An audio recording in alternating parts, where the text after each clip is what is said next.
안녕하세요. 심리맨입니다. 심리맨 TV 채널은 심리와 마음에 관한 이야기를 나누는 심리 전문 채널입니다.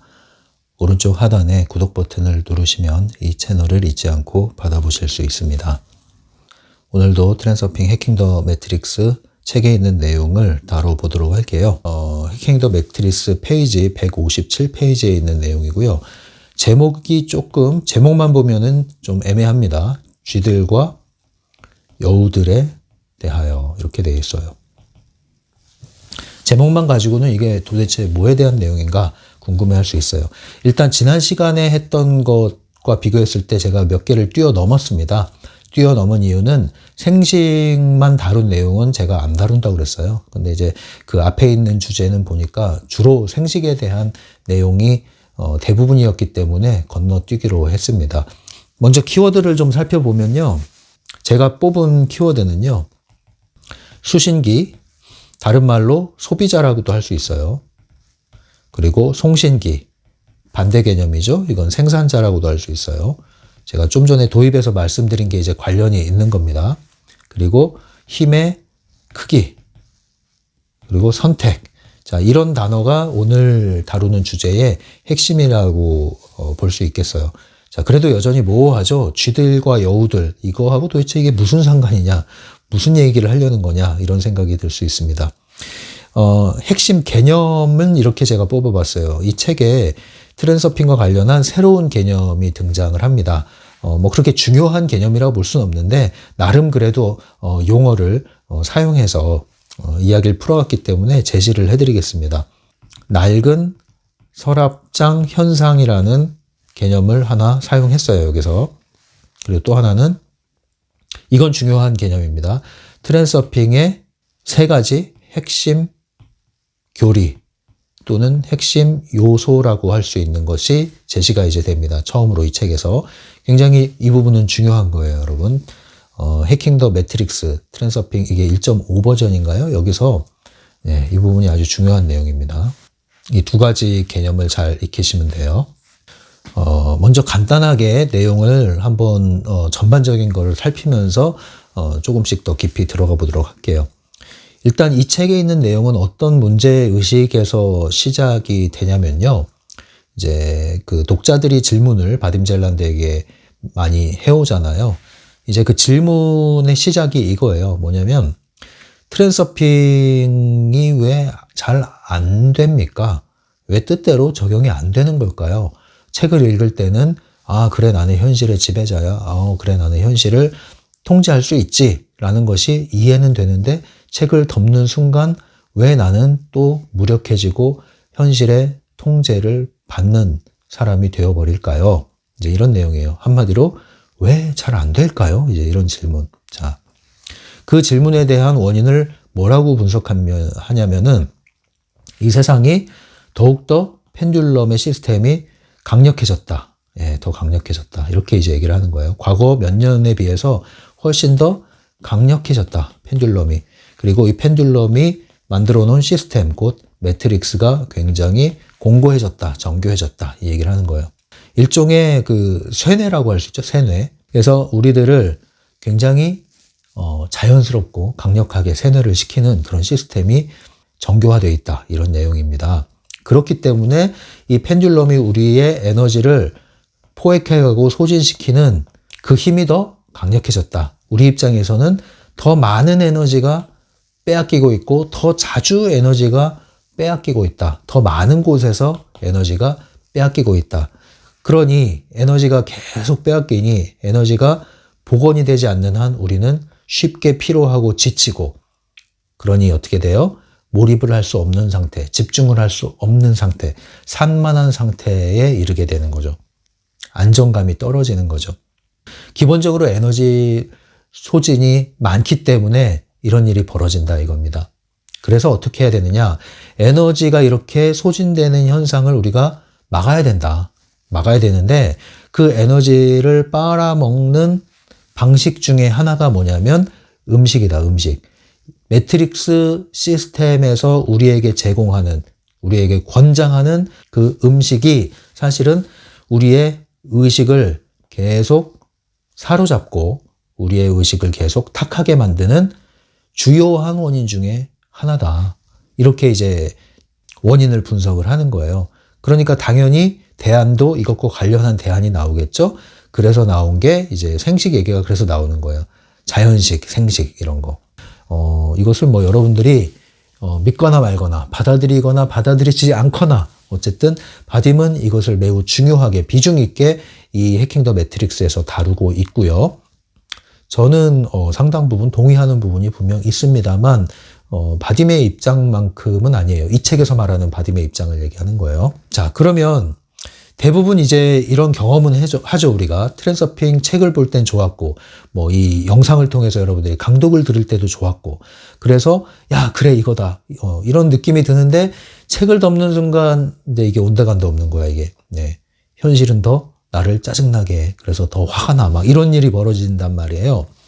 근데 대부분 그런 경험을 했을 때 우리는 그걸 뭐라고 해석을 하냐면, 실패라고 해석을 해요. 그래서 나는 또 실패했다. 그래서 또 뭐라 그래? 자책을 해요. 그리고 자책을 하고 나니까 이게 반복되니까 나는 안 되나 보다 하면서 계속 자기 자신의 자신감, 자존감을 깎아내리는 생각을 하게 됩니다. 그래서 의기소침해지고 무기력해지고 이런 악순환의 굴레로 빠져들게 돼요.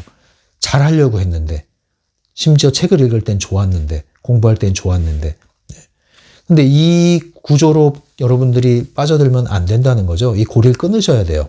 뭐냐? 뜻대로 안 되는 게 내 탓만은 아니다.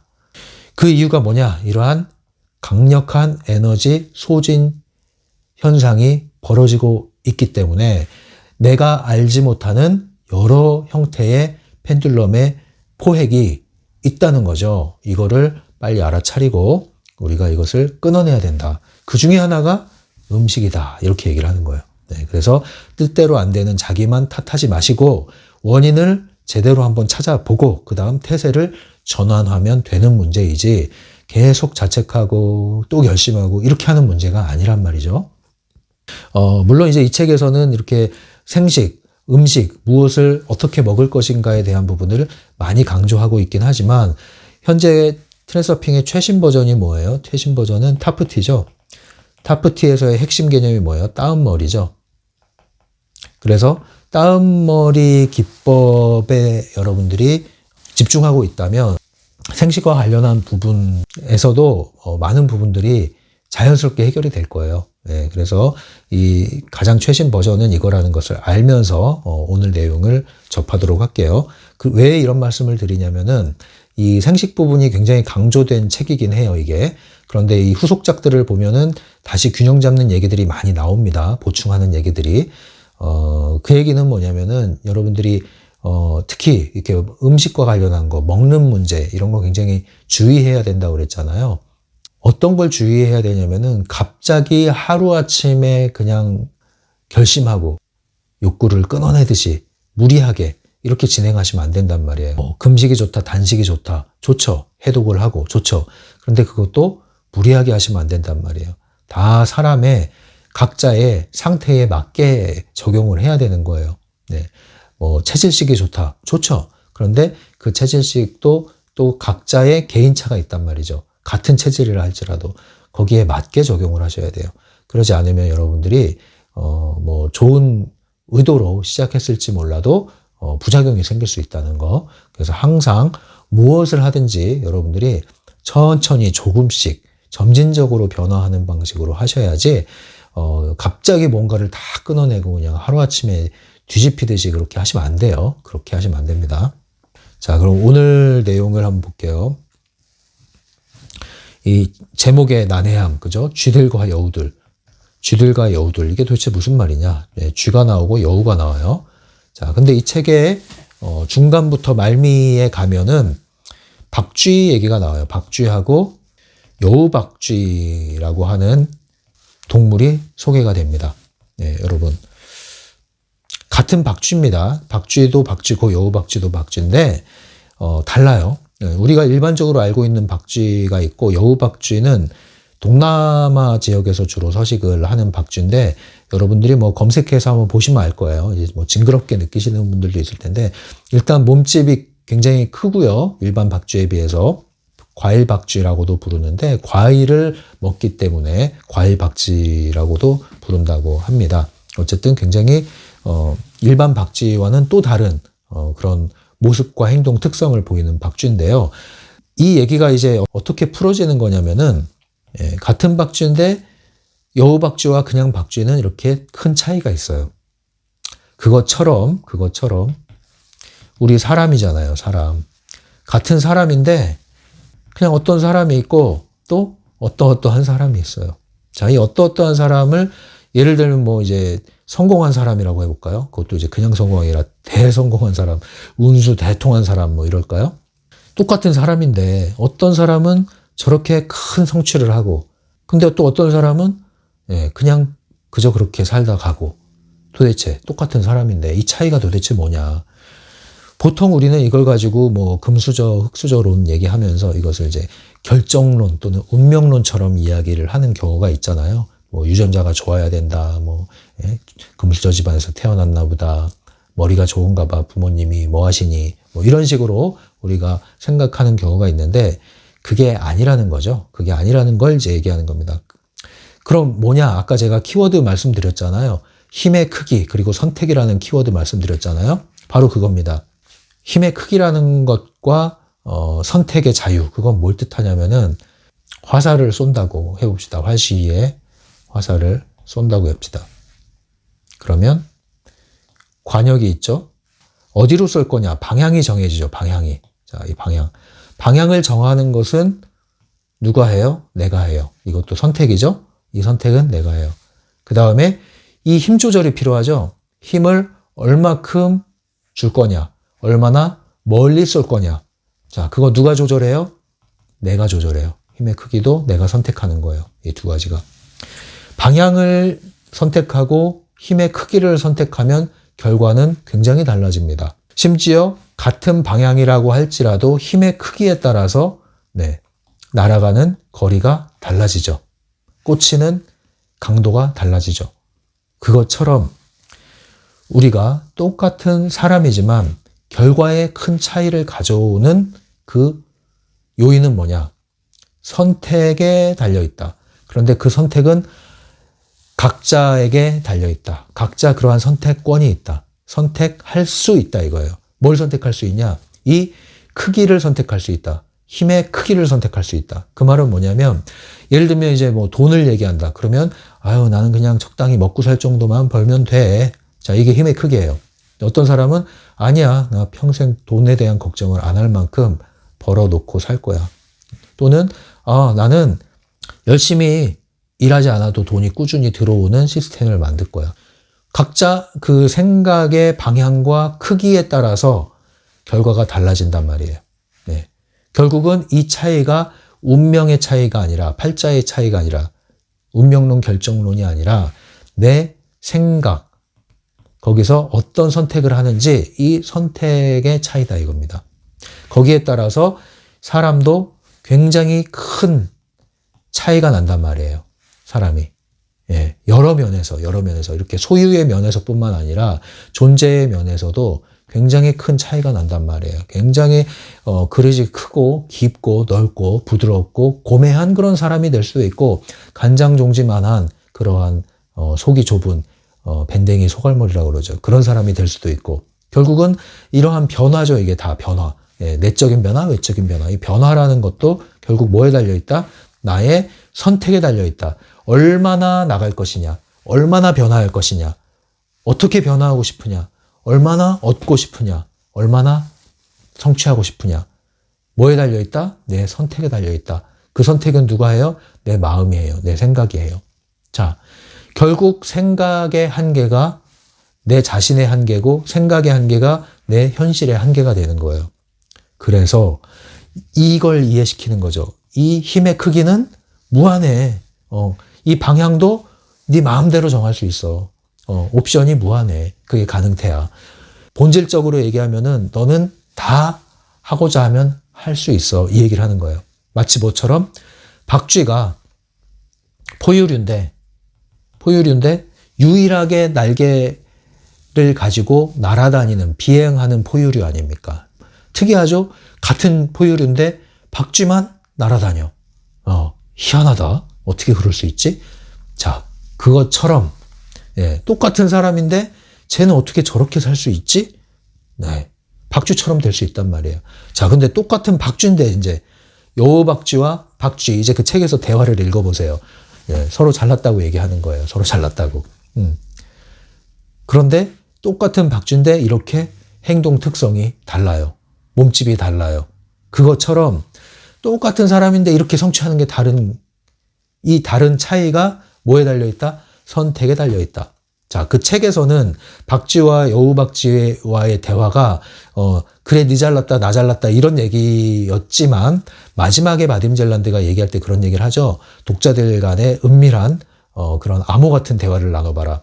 쥐야 안녕, 그래 나는 여우야 나는 쥐야, 그러면서 그런 대화를 나눠봐라 했죠. 그 상징적인 의미인데 뭐냐면은 그런데 나도 쥐가 될 수 있어. 이것처럼 이게 상징적인 표현이에요. 뭐냐면 박쥐와 여우박쥐의 대화는 나 잘났다 나 잘났다 이런 얘기를 하면은 아니다.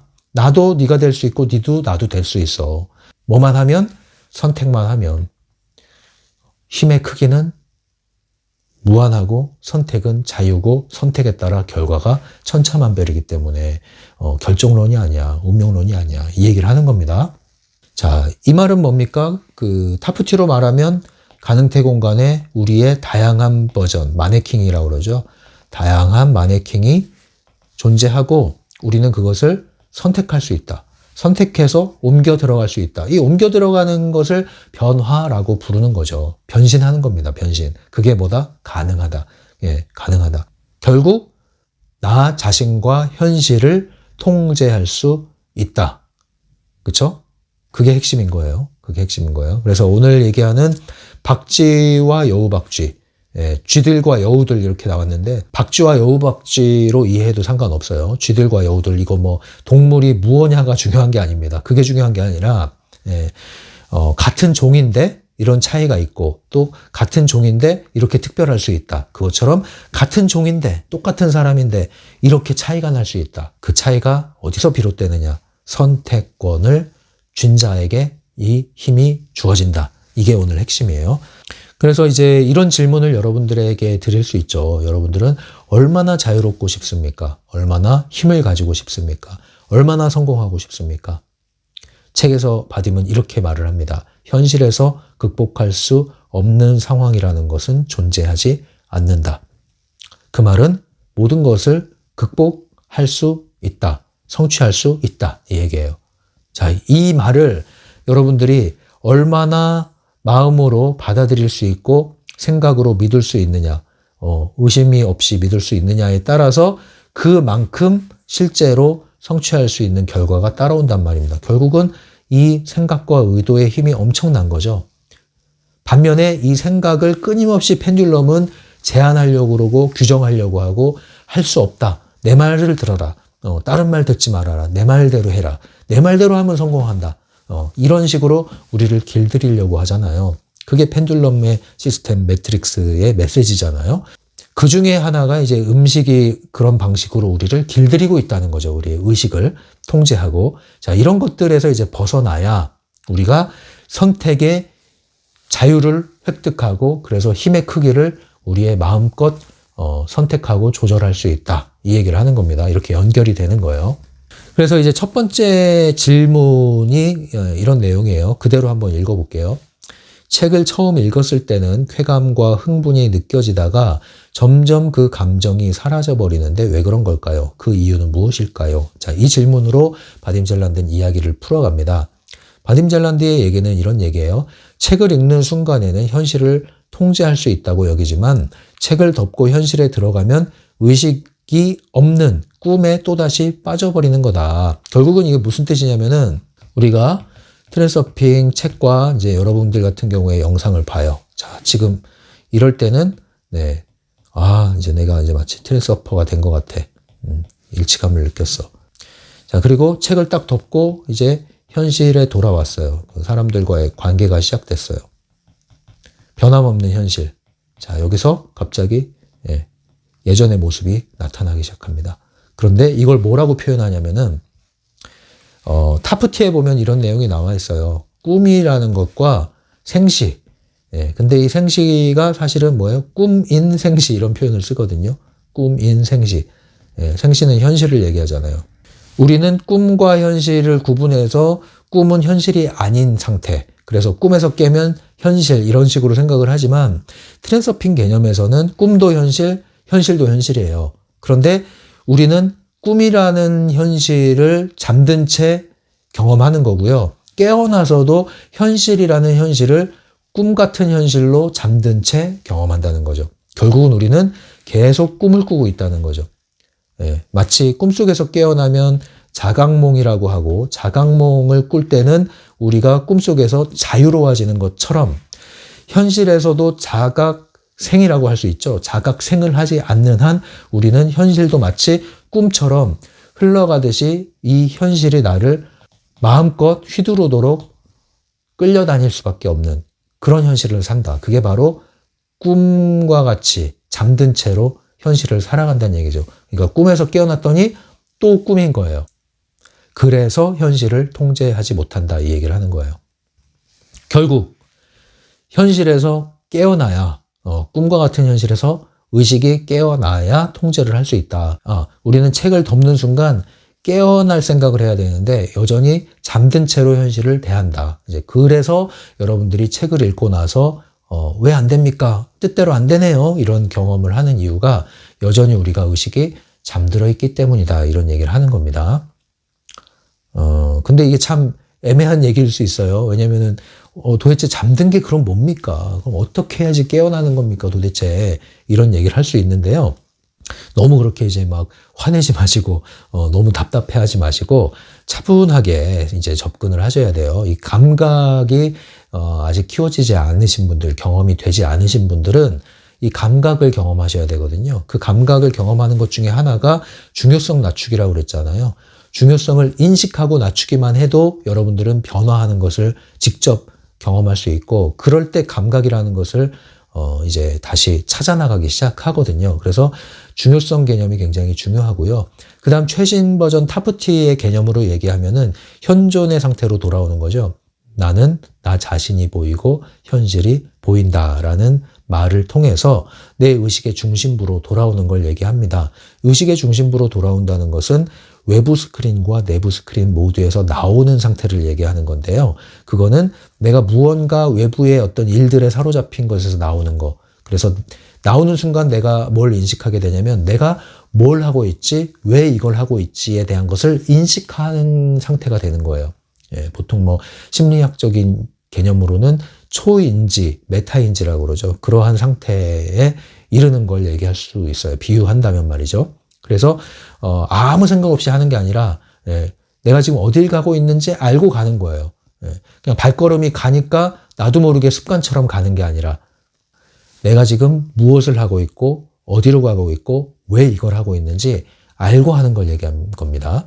네, 그러니까 목적 의식을 가진 거란 얘기도 하잖아요. 거기서 목적 의식이라는 말 쓰잖아요. 의식. 깨어있다는 얘기예요. 예, 그래서 그런 상태를 자꾸 유지하려면 질문을 자꾸 하셔야 돼요. 예, 내가 지금 뭐 하고 있지? 무엇을 위해서 이걸 하고 있지? 왜 하고 있지? 어디로 가고 있지? 예, 생각을 하셔야 됩니다. 내가 지금 어떤 상태지? 내가 지금 어떤 감정을 느끼고 있지? 지금 이 상황이 어떤 상황이지? 자, 이런 상태. 이 상태가 한마디로 얘기하면 관찰자의 상태예요. 관찰자의 상태. 관찰자가 되면은 외부 스크린, 내부 스크린에서 나오는 거거든요. 중심부로 돌아오는 거예요. 그게 바로 관찰자의 위치입니다. 네, 그래서 항상 그런 태도를 가지고 질문을 하는 연습을 자꾸 하셔야 돼요. 그래야 꿈인 현실에서 깨어나기 시작합니다. 여전히 우리가 잠들어 있다는 거. 그것 때문에 트랜서핑의 적용 단계인 현실에서 자꾸 부딪히고 좌절하는 경험을 하게 된다는 거. 이제 이게 한 가지 답변이에요. 여기에 이제 저의 이야기를 조금 더 추가하면요. 저는 이렇게 좀 말씀을 드리고 싶어요. 열심히 책을 읽고 이해하고 하는 거 굉장히 중요합니다. 이거는 이제 머리에 해당하는 거죠. 근데 머리에 해당하는 것이 이 마음으로 와야 되고요. 마음으로 온 것이 내 현실에 적용이 돼야 돼요.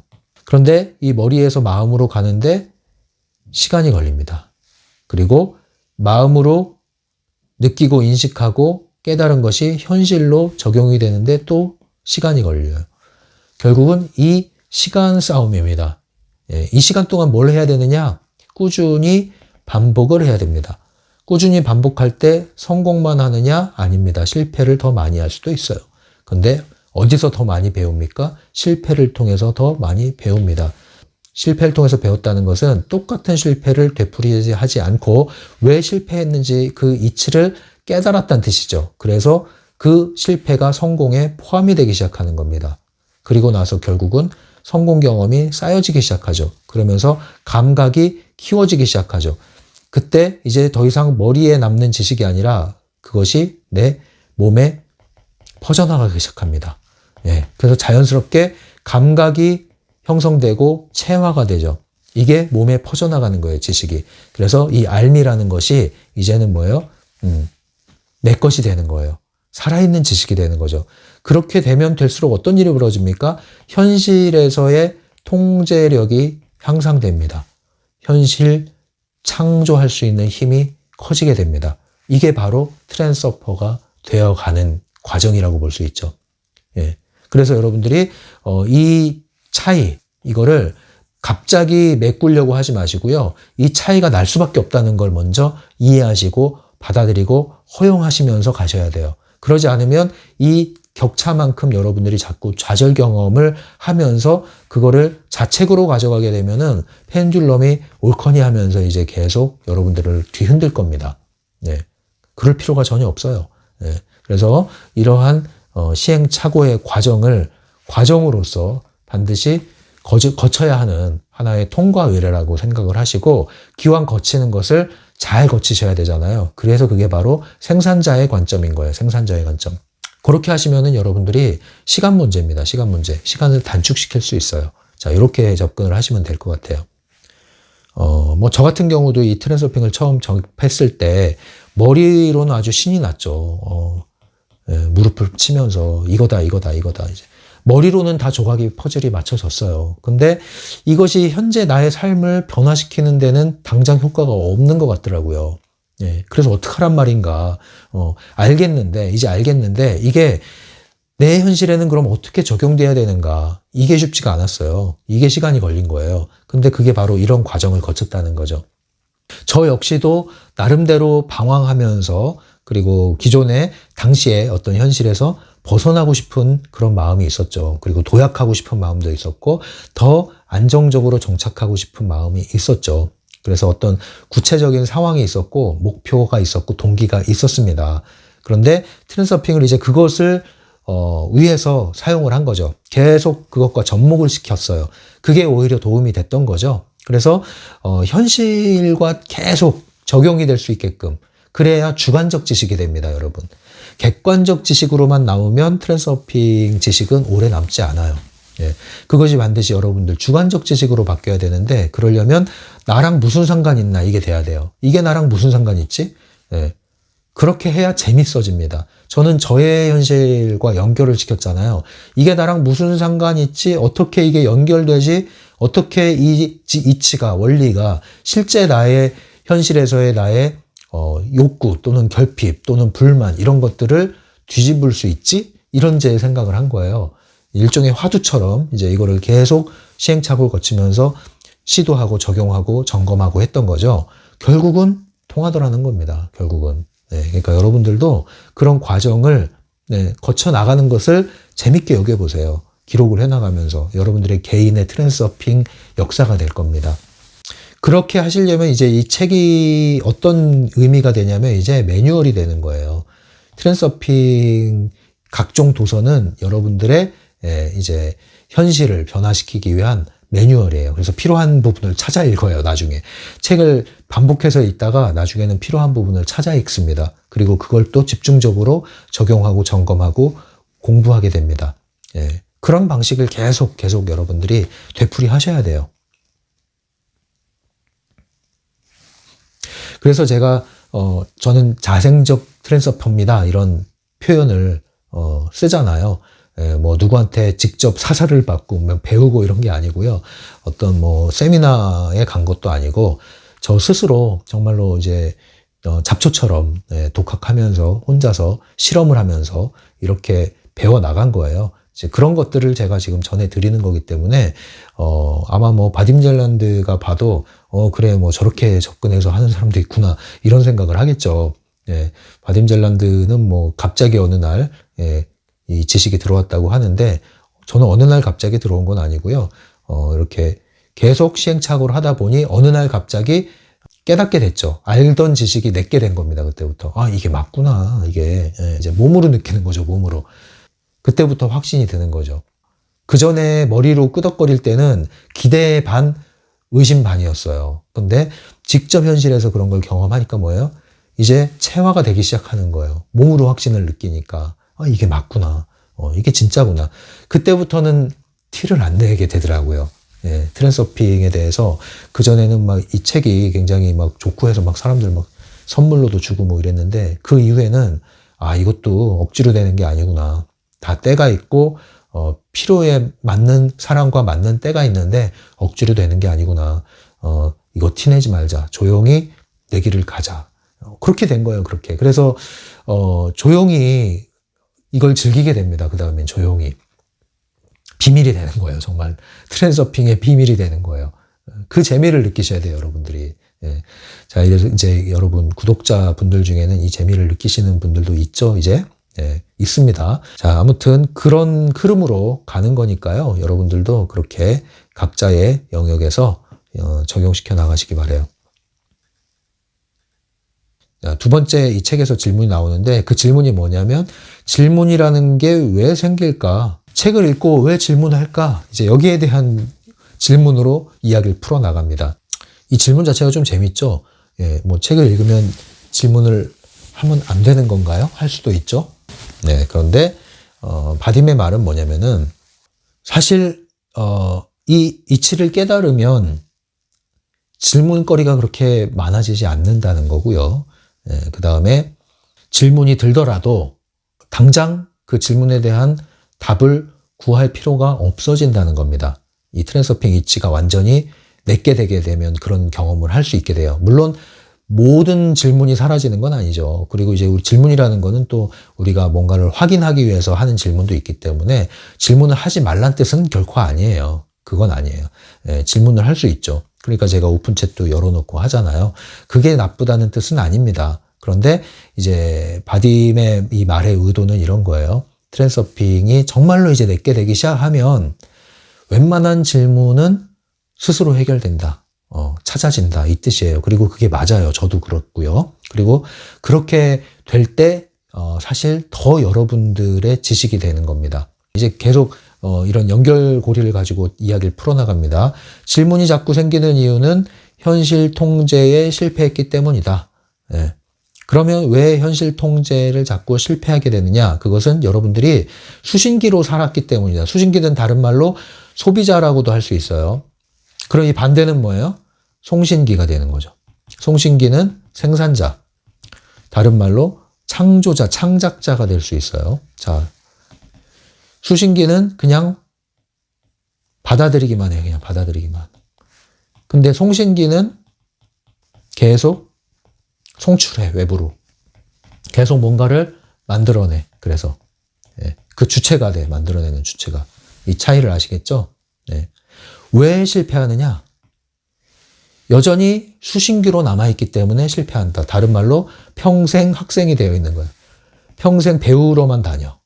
배움이 필요 없다는 뜻이 절대 아니에요. 우리는 평생 배우는 게 필요하긴 합니다만 평생 배우는 위치만 가지면 안 된다는 거예요. 그러면 끊임없이 배울 일밖에 안 남아요. 배우다가 세상 떠나요. 그러다가.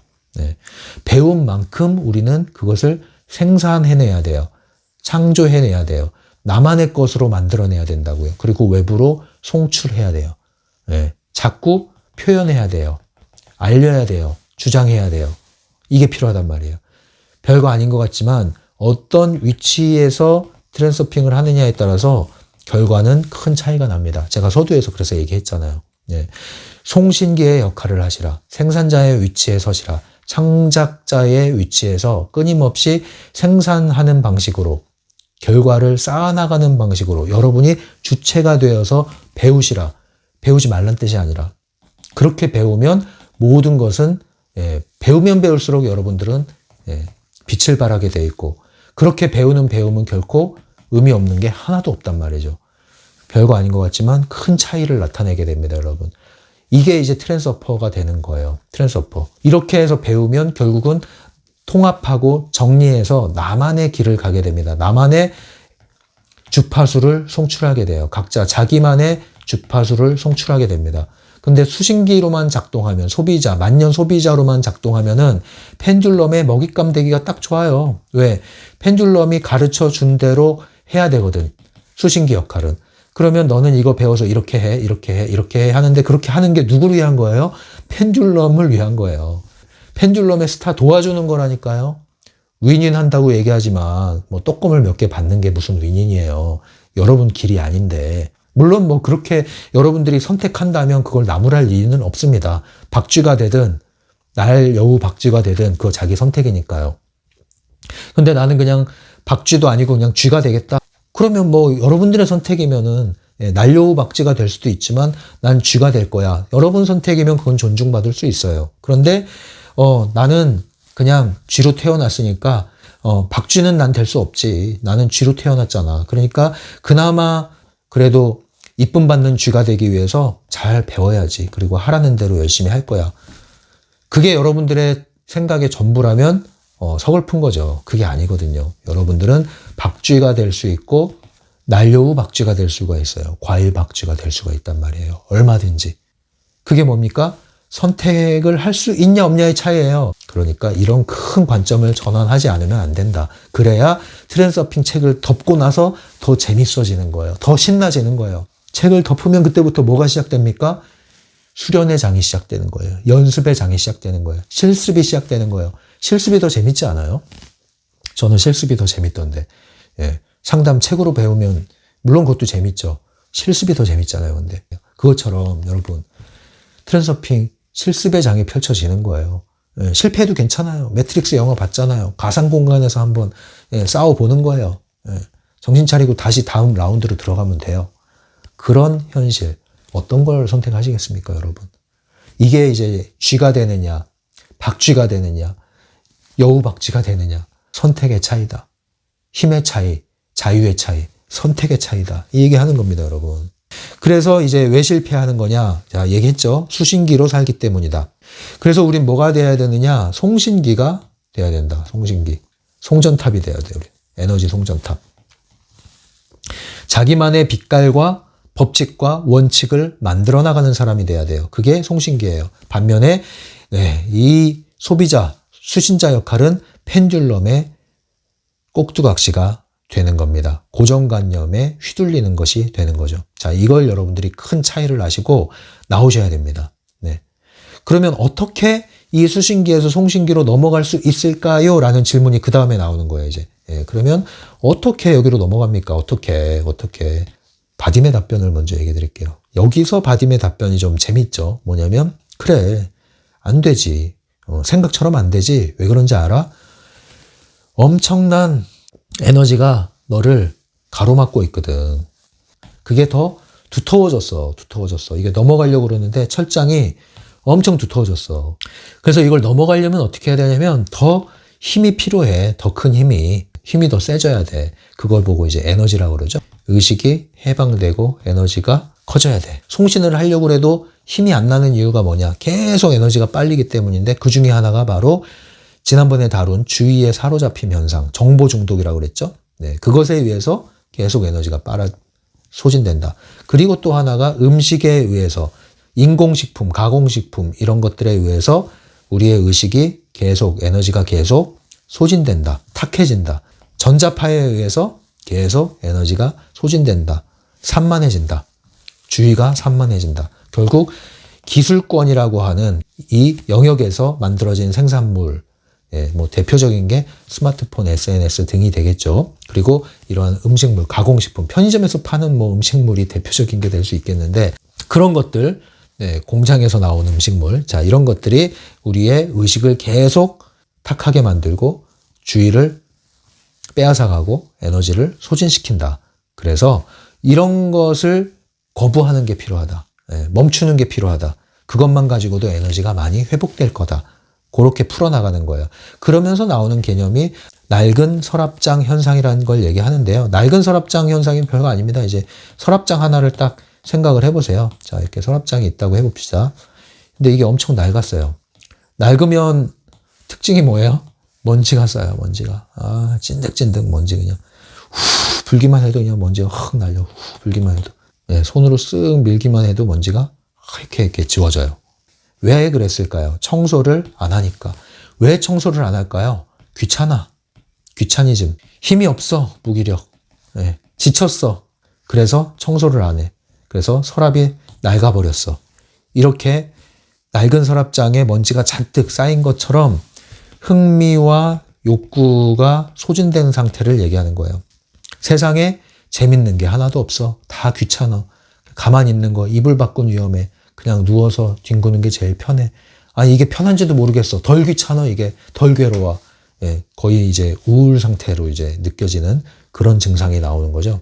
의욕이 다 상실됐어. 새로운 거 도전하는 게 겁이 나, 귀찮아, 짜증나, 답답해, 스트레스 받아. 자, 낡은 서랍장이 된 겁니다. 여러분들은 어떻습니까? 여러분들의 존재는 지금 낡은 서랍장입니까? 아니면 신혼집에 들어온 새 서랍장입니까? 여러분들의 인간관계는 낡은 서랍장입니까? 아니면은 방금 막 도착한 새롭고 만족스러운 그런 서랍장입니까? 요것을 여러분들이 이제 한번 점검을 해보셔야 돼요. 그래서 그런 얘기를 하는 거예요. 이 책에서 물질 차원의 현실을 통제할 수 없다면 에너지 차원에서 할 수 있는 일이 없다. 이게 굉장히 의미 있는 말입니다. 실제로 여러분들이 현실에서 의욕이 없고 무기력하고 이런 상태가 되면은 에너지 차원의 트랜서핑은 말할 것도 없다는 얘기예요. 트랜서핑 전 단계에 놓이신 분들은 빨리 이것을 청소를 하셔야 된다. 네, 이 청소가 안 되면 본격적인 트랜서핑은 말할 것도 없다. 이거는 아직 거리가 멀어진다. 그래서 요거를 잘 정리하셔야 되는데 그게 뭐예요? 기본적인 의지가 필요하다. 이게 내부 의도가 그래서 필요하다는 걸 얘기했잖아요. 나쁘다는 뜻이 아니라고 그랬죠. 내부 의도가. 의지력이 필요하다. 이런 경우에는. 그래서 훈련을 자꾸 하셔야 돼요. 몸을 사용해야 돼요. 이럴 때 몸을 자꾸 움직여야 돼요. 자, 그래서 이제 그 다음에 나오는 얘기가 트랜서핑의 세 가지 요소, 트랜서핑의 세 가지 요소 또는 트랜서핑의 핵심 교리라고도 합니다. 통합적 교리. 굉장히 중요한 개념이에요, 이거. 왜냐면 해킹 더 매트릭스 책의 핵심을 얘기해봐라. 그러면 이제 이거를 꼽을 수 있거든요. 네, 그게 뭐예요? 트랜서핑의 세 가지 교리. 첫 번째, 어떻게 생각하느냐. 두 번째, 어떻게 먹느냐. 세 번째, 어떻게 움직이느냐. 세 가지. 그런데 어떻게 생각하느냐와 관련된 것은 트랜서핑의 고전적 트랜서핑이라고 그러죠. 1, 2, 3권 1.0 버전이에요. 거기서 이제 다룬 겁니다. 그리고 이 해킹 더 매트릭스에서 이제 이게 추가되고 강화가 되는 거예요. 특히 이 부분, 먹는 부분이 강화가 되는 거예요. 통합적 교리란 얘기를 했어요. 트랜서핑의 통합적 교리. 그 말은 뭐냐면 이 세 가지 중에 어느 하나가 빈약하거나 빠져버리면 트랜서핑 제대로 하기 어려워진다 이 얘기예요. 그 말은 이 세 부분이 균형 잡혀 있어야 된다. 지나친 결핍 상태가 되어서는 안 된다. 지금 이 얘기 하기 전까지는 우리가 주로 여기에 머물러 있었습니다. 그러나 그게 전부가 아니다라는 얘기를 이제부터는 하기 시작합니다. 이 책과 함께. 그러니까 여러분들도 이제 생각을 좀 더 확장시켜서 점검을 하셔야 돼요. 아, 트랜서핑이 이게 전부가 아니구나. 또 다른 관점에서 점검이 필요하겠구나. 그 중에 하나가 무엇을 먹느냐에 대한 관점. 그리고 또 하나가 몸의 움직임. 운동과 관련 있는 거예요. 행동 또는 운동. 이걸 이제 여러분들이 하나의 분석 틀로 시금석으로 한번 삼아 보시는 게 도움이 많이 되실 겁니다. 이제부터는 그렇게 이제 해보세요. 이제부터는. 그래서 이런 얘기를 합니다. 책에서 읽어볼게요. 본질은 당신에게서 에너지와 의식을 빼앗으려고 하는 시스템, 곧 매트릭스 시스템 속에 존재하면서도 그와 동시에 시스템의 소나귀에서 벗어나는 데 있다. 네. 이 얘기가 뭐냐면 펜듈럼에서 완전히 자유로워질 수는 없다고 그랬죠.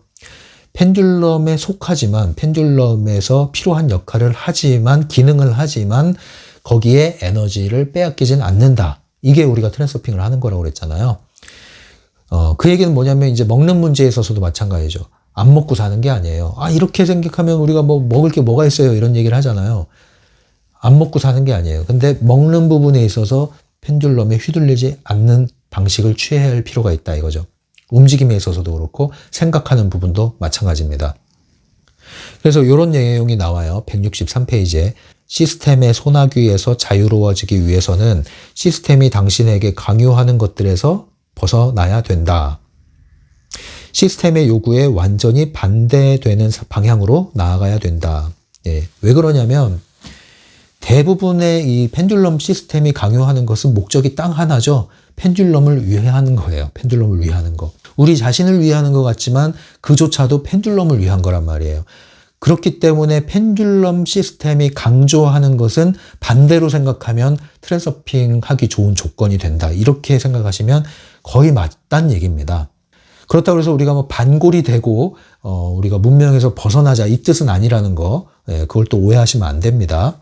굉장히 전략적이고 지혜롭게 접근을 하셔야 됩니다.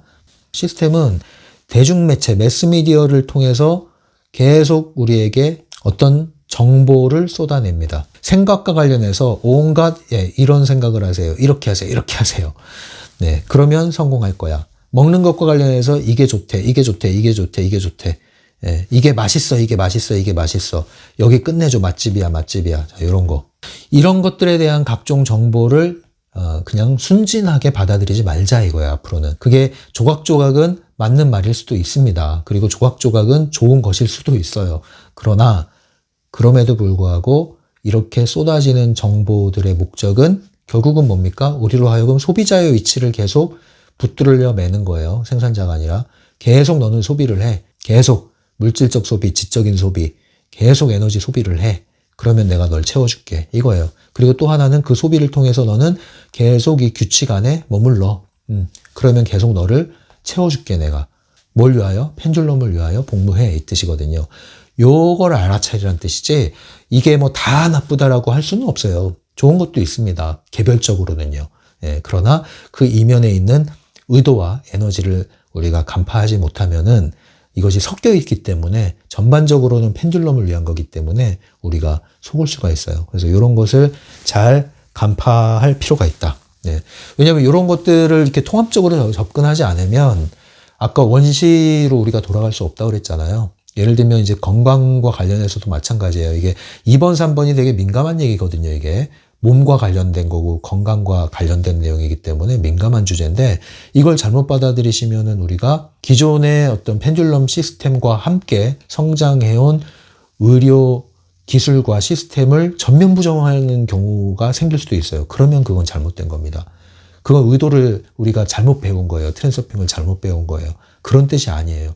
물론 그만큼의 확신을 갖고 자연스럽게 그렇게 생활하시는 분이 있다면 그거는 존중해야 되고 그럴 수 있습니다. 얼마든지. 그리고 그렇게 할 수 있다면 그렇게 하세요. 도움이 되신다면. 그러나 이것이 여러분들 또 하나의 펜듈럼에 여러분들이 부안해동하는 경우가 될 수도 있기 때문에 제가 미리 예방주사를 놔드립니다.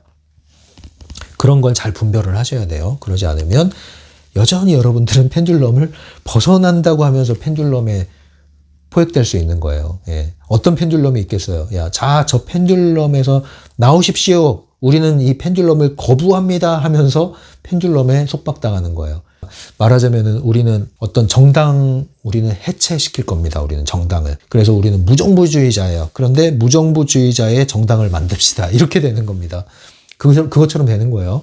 그러니까 항상 본질을 잘 인식을 하지 않으면 전체를 보지 않고 통합적으로 접근하지 않으면 이런 식으로 치우친다는 거 잊지 마시고 트랜서핑의 3대 요소 핵심 교리를 통합적으로 접근하시고요. 균형 잡힌 방식으로 접근하시기 바랍니다.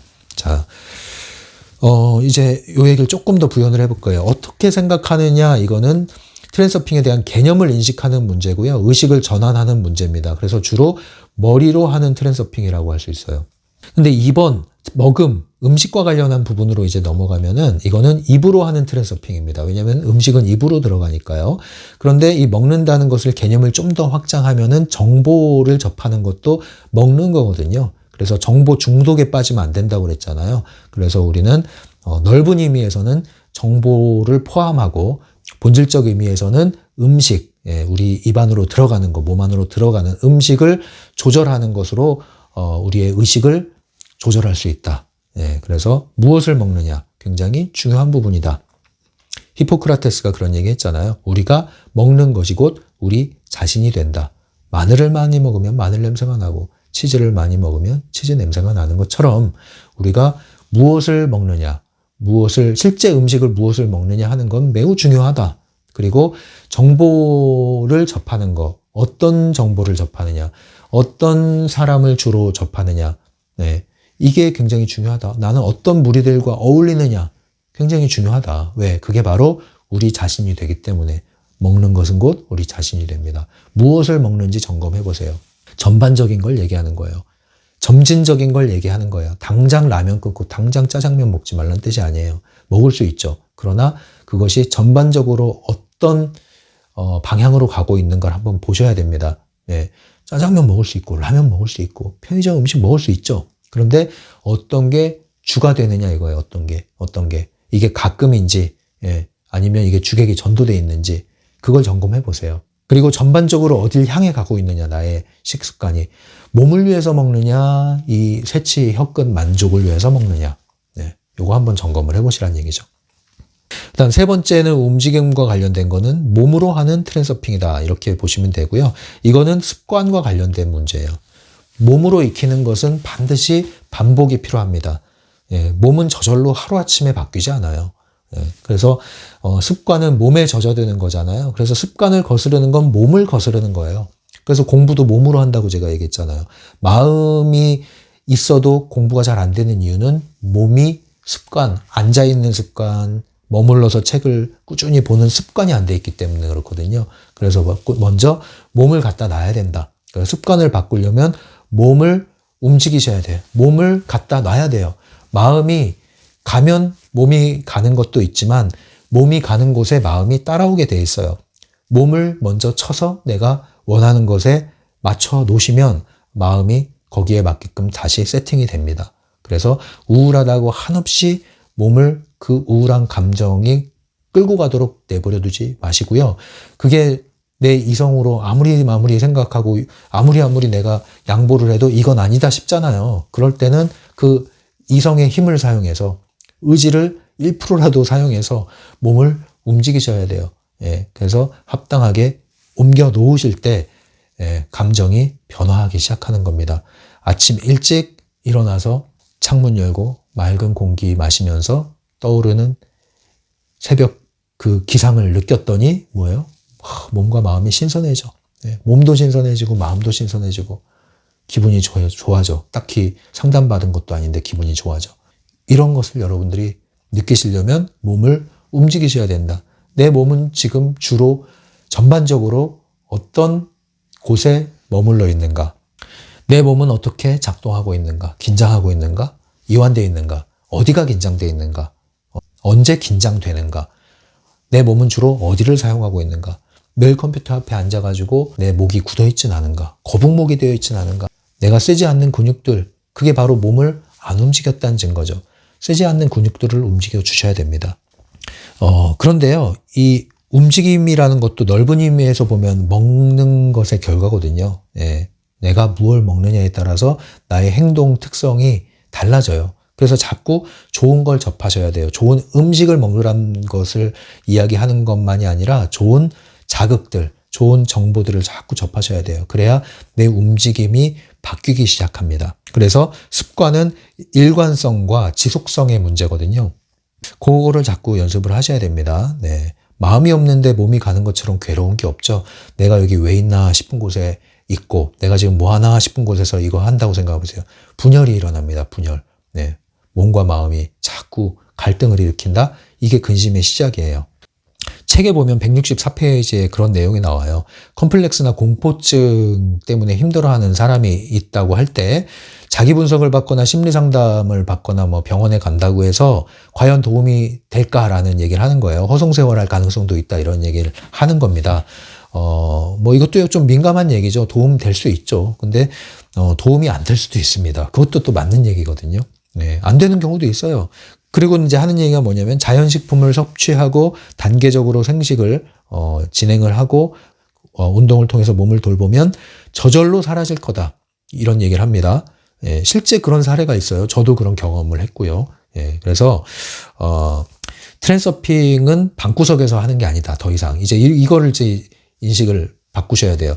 예, 방구석 트랜서퍼가 되지 말라, 이런 제가 제목으로 영상 만든 것도 있잖아요. 더 이상 트랜서핑을 관념적으로 접근하지 말아라. 이제는 트랜서핑을 몸으로 하는 거다. 먹는 거 몸으로, 움직이는 거 몸으로 하는 트랜서핑이다. 이렇게 생각을 하셔서 굉장히 실천적으로 이렇게 접근을 하시기 바랍니다. 오늘부터. 그렇게 할 때 여러분들 생각 안에서만 해결하려고 할 때 해결되지 않았던 게 여러분들이 2, 3번의 요소를 여러분들이 변화시키는 것만 가지고도 굉장히 쉽게 생각의 문제가 해결되는 경우도 있습니다. 그래서 통합적으로 여러분들이 점검하시고 접근하시기를 바랍니다. 오늘 이 순간부터 새로운 게 이제 들어왔으니까요.